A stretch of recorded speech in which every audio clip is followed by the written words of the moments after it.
Seth, the son of Adam and Eve. Seth, whose name means appointed or placed, was the third son of Adam and Eve after the tragic death of Abel at the hands of his brother Cain. His birth was a source of comfort and renewed hope for Adam and Eve, who saw him as a replacement or an appointed seed after God's promise of a coming deliverer.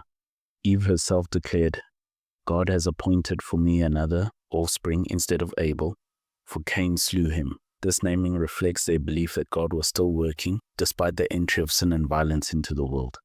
Unlike the detailed narratives of Cain and Abel, the Bible provides fewer specific events from Seth's personal life. The biblical account largely focuses on his role as the father of the righteous line, the one through whom humanity's spiritual heritage would continue, while Cain's line is quickly described as one marked by violence and the building of cities. Seth's line is emphasized as the one that began to call upon the name of the Lord. This phrase is crucial, indicating a renewed devotion to God and the establishment of a community of worship in a world that was increasingly separated from him. Seth lived to be 912 years old. He fathered Enosh when he was 105 years old, and then continued to have other sons and daughters. The book of Genesis, particularly chapter 5, meticulously traces the genealogy from Adam through Seth to Noah. This book of the generations of Adam primarily follows Seth's